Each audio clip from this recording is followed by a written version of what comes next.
So here's the new Volume 1 for 2026 catalog from Tamiya. As you see, the 50th anniversary Porsche and the return of the F-150 SRB chassis with the Ford nameplate on it.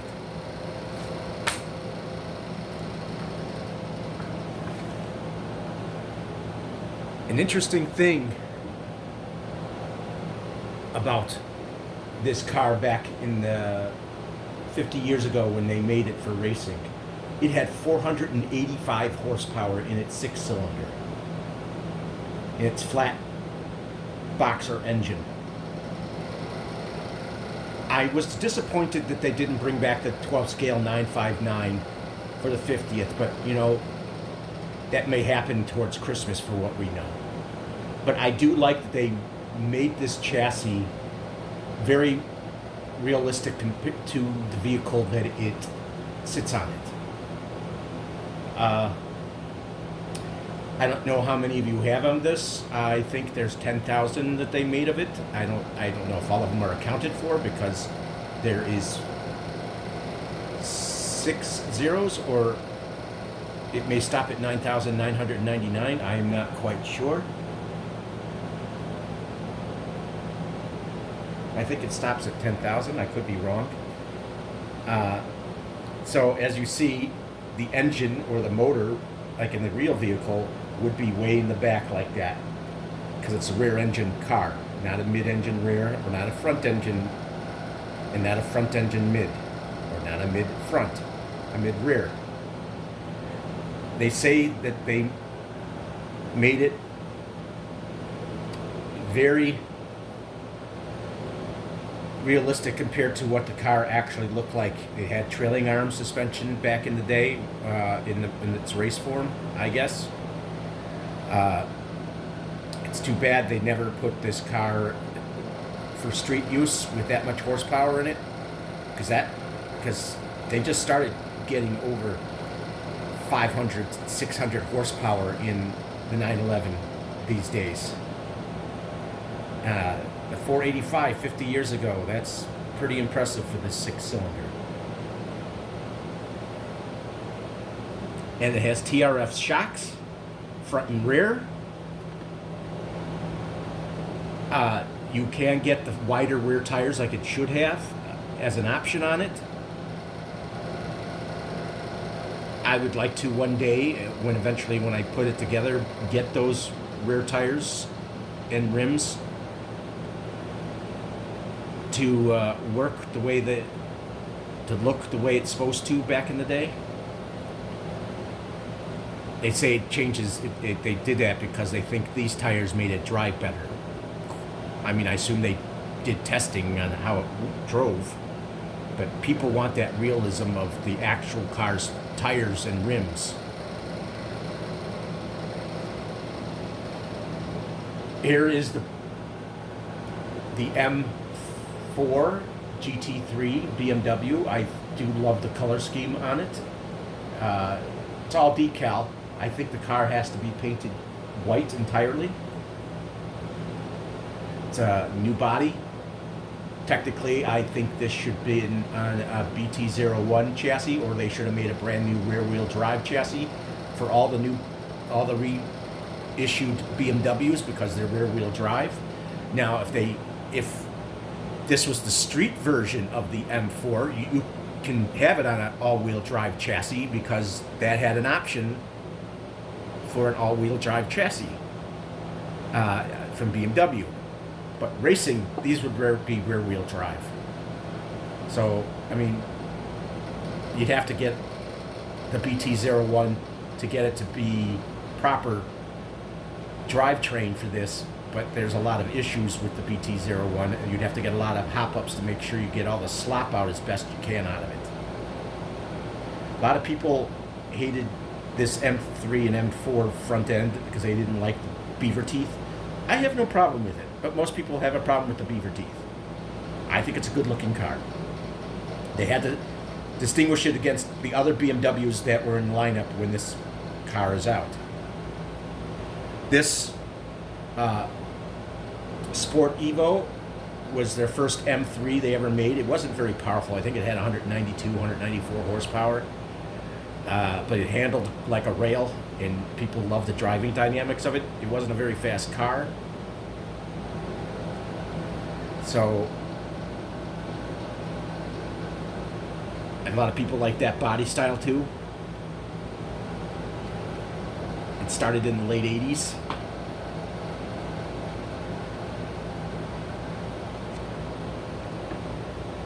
Here we are with the 2009. It comes with an LED system on it for TT02, the GT2 M3.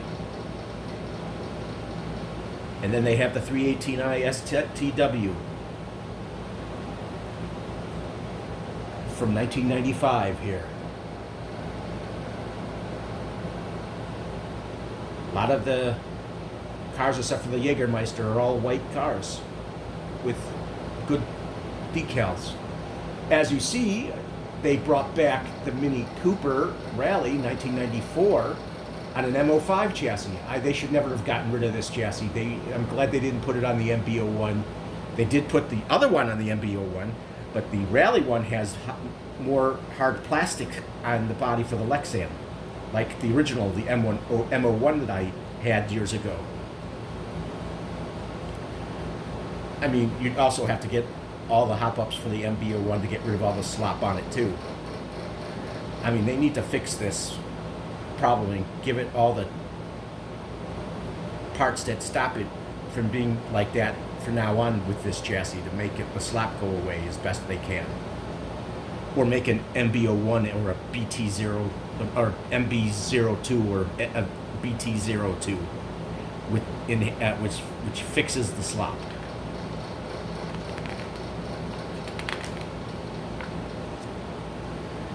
I would love to have all the SRB chassis, even this one. There's some differences between this one and the one that came out 50 years ago. They made it not, they have one pin in the body, in the back, in the tonneau cover.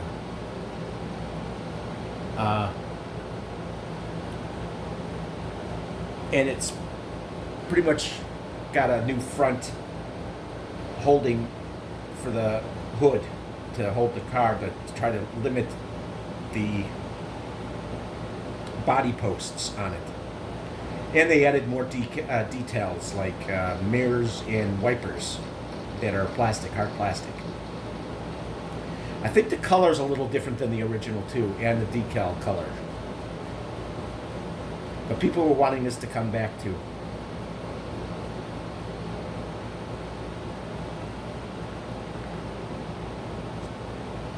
The Evo. A lot of people are looking forward to actually getting their hands on the Evo. It is a big enhancement over the original. It's wider, it's longer wheelbase, the steering is better, even though I think RC Driver still had a problem turning in one direction to get the tighter steering. I don't know, maybe he slightly built it wrong. I don't see him building it wrong, but there was a slight, it was doing wide turns, wider than it should have been, but the steering is supposed to be better than the original. And it comes with oil-filled dampers. I don't know if it comes with ball bearings. It might not. But it's like $30 to $50 more than the original. Hope they never stop making the original. They should never do that, but they should continue to make the Evo and not stop making that. Now, the cork hopper, I like it better than the squash fan, but I wouldn't mind having either. But I don't know if there's something slightly different about the cork hopper's chassis, even though it's the same chassis and gears and stuff. I wonder,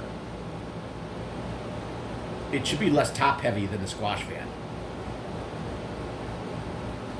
So, to me, it looked like with some people handled better than the squash fan. I hear you have to actually cut out the vents right here in the body. I don't know if that helps with cooling or not, or cooling for the electronics, not necessarily the motor. And they brought back this one that they had in yellow, this the silver version of the 8x4 tow truck, which I prefer better. The silver one was a lot better looking than the yellow one. A lot of people agreed that the silver was better than the yellow.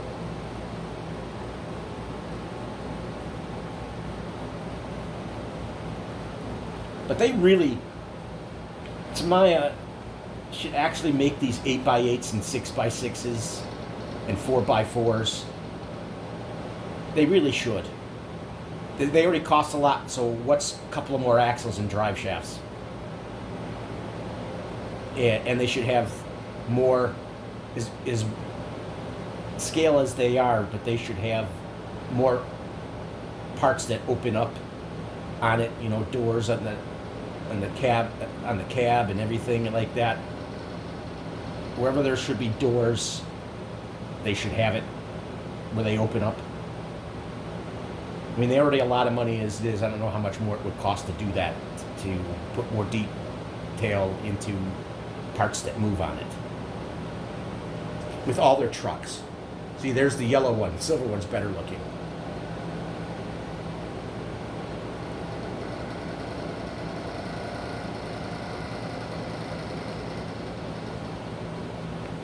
This candy version came out last year of the 8x4 for the dump truck bed.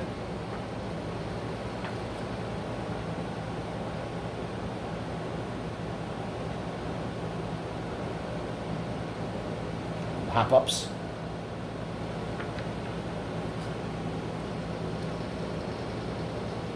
The 421X. Actually, they say they don't see that it's a big difference from the 421 TRF, but there is. The chassis is aluminum. I thought this thing would have had a carbon fiber chassis, but there's more bling and usable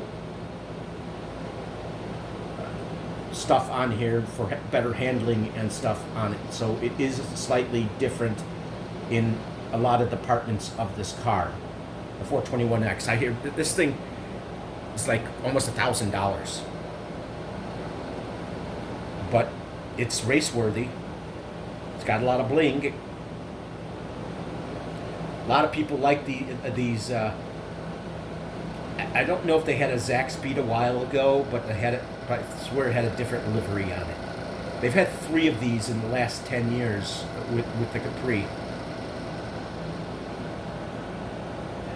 And they have this as options. These come with painted bodies. These TT02s with the GT3 Evo, Mercedes, and the 91 190E. This was the 1992 or earlier Jägermeister BMW's competition back in the day. This wasn't very fast, but the dynamics were very good on it too for handling, like the other one. These were contemporaries, and they fought against each other for the hearts and minds for people who like to drive.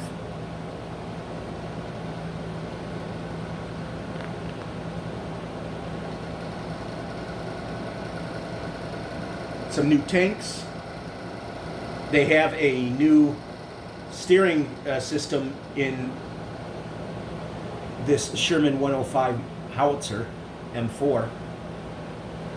As you see, they have a new gearing system for that. I don't know if those can be transplanted into the other ones. They should have offered it for all of them as an hop-up. But this one comes with it. They say that mechanics are better.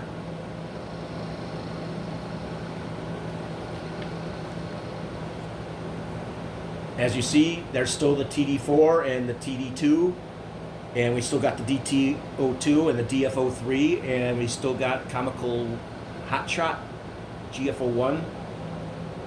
We also have the DB01SR, which hasn't been around since like 2015 or something like that. They still got a lot of these kits. I hope they never stop making them. They should never drop the DB01 again. The DT04, as you see, and the DT03 is still around. They should have never gotten rid of the DT01. I'm sorry, they just as far as I'm concerned, they should never get rid of any of their cars. They should continue to make them, all of them, from when they started, and make them just like that, just with better plastics and stuff, so they're more durable than they were back in the day, but they still can make them the same.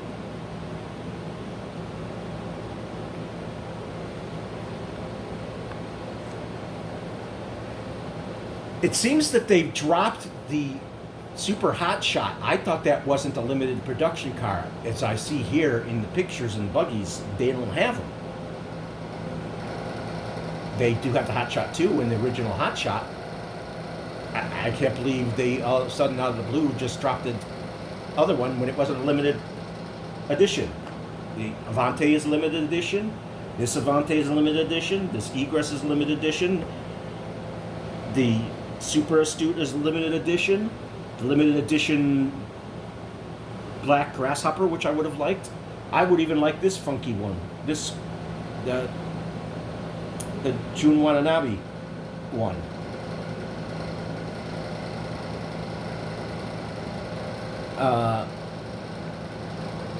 They still have the Hot Shot 2 blockhead motors. They should bring back the Cheetah of this, which is a Lamborghini bodied one.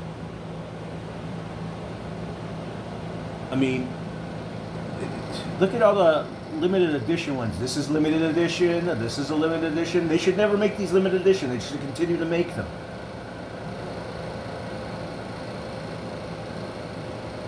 Looks like that they made the Thundershot not a limited edition.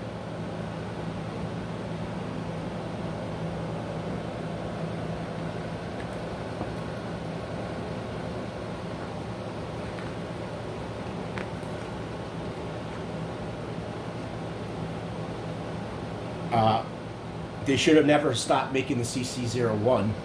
They still had it around to compete, to be alongside the CC02.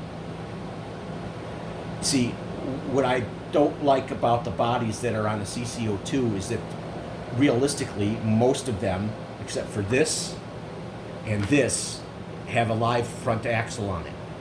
These all have independent front. Well, this one also has a live axle in the front, and this has a live axle in the front, and this one has a live axle in the front when they were out back in their day. This and this, they're supposed to be independent front suspension. Maybe they should make a CC03, which is an independent front suspension with the live axle in the back. But it wouldn't look like the CC01 because those are based on smaller vehicles. So I have a problem with some of the bodies they put on the CC02 because they're not realistic to the particular vehicle. They should still make more GFO1s. There's only one left, and that's the comical Hot Shot. They still seem to be making the GFO2. This was a limited production, but in this they're still showing that the squash fan is still around. And if I were to get one of their crawler series, I would get this model of it. But they should make a CR02 and change it around so it could be more competitive against what's out there. I didn't expect this to still be here. But, like I said, they shouldn't drop any of their vehicles. They should keep all the bodies they've had in the past and have them all on the chassis that they had them on in the past. The MF-01X is still around. These technically should be on MB-01 chassis because they were rear-wheel drive vehicles. What they should have put on this was the M05 bodied Yaris GR, the street version, on this chassis. Same with the XM01X. That's how I would get that. I would put the Yaris, Toyota Yaris GR, excuse me, on it. This wasn't. This was front wheel drive, and they should have made it with an MO5 chassis with the tires. I mean, I have some problems with some body, like I said, with bodies on certain that they're because this was rear wheel drive, this was rear wheel drive, this was rear wheel drive. They should have made cars that had all wheel drive and put them on a mini car, the mini sized ones. Even though these are all 10 scale, they should have found ones that had all wheel drive and put those bodies on this particular chassis. Here's the XV02 RS. They should have never dropped the XV01.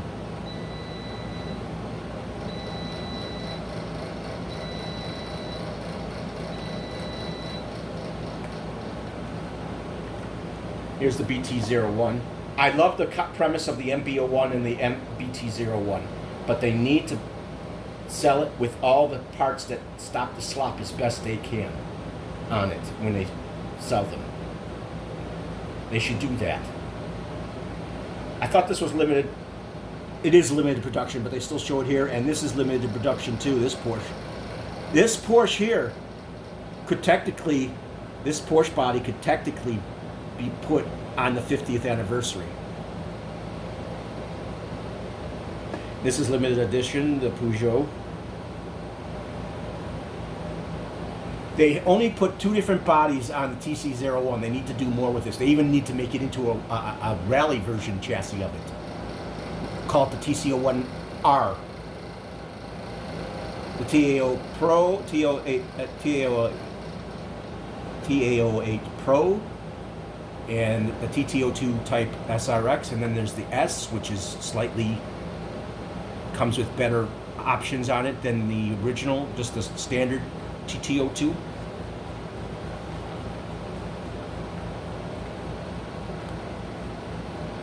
And here these are again, which are the bodies you paint on the car. I showed these two can also come with painted bodies on this chassis. Also, with the 50th could have had this RSR on it. You know, a lot of these cars should have been rear-wheel drive. You might be able to use this on the 50th anniversary Porsche, because they do have, the anniversary Porsche does have a adjustable wheelbase, and it might be, I don't know for sure, but it might be able to fit the GT3 on it. I mean, if they want to make the Turbo S, then it should be on an all-wheel drive chassis, Porsche. But not the GT3R and the GRS. Those are all rear-wheel drive cars. This, I think, the Opel Calibra. I can't, since it wasn't sold in the United States, it's a German-made GM car. I might have most likely been front-wheel drive. And as you see here, they should have made the drift cars with the proper drift chassis. I would have never have used the ones that are supposed to be all-wheel drive on a drift chassis, or a front-wheel drive Civic. Civics have always been front-wheel drive. A lot of these cars here should be on rear-wheel drive chassis.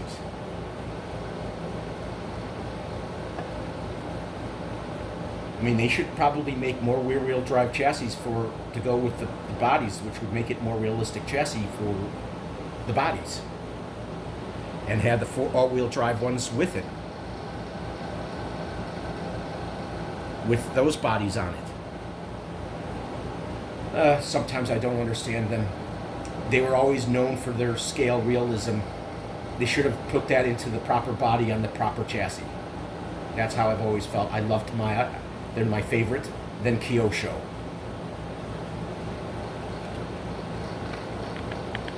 They should have never dropped the FF chassis.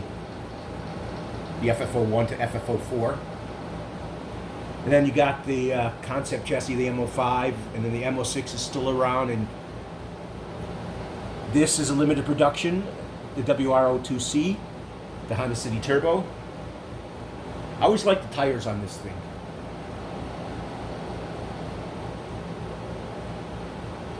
And here's more MBO1 chassis. You see these cars are on a proper chassis that can be changed into front wheel and rear wheel drive.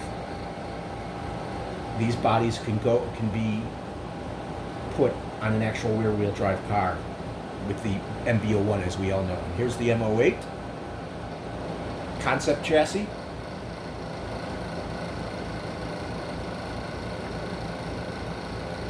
And then they have the M08R and the M07R. And they have the TRF 104, which is a limited production. Let's see, I want to go back to the TRF 421X. See if it's...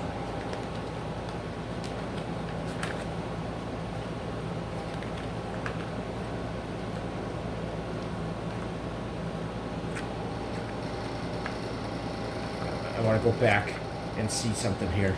It might be a limited production. None of the TRF cars should have ever been dropped. They should still make those TRF cars, the buggies and the touring cars.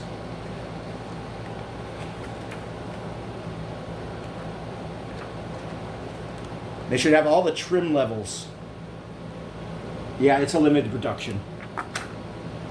They should have all the trim levels still for all the cars they've made in the past, too. You know, like there was a DB01 RRR and DB01 RR. I call those trim levels when they do that.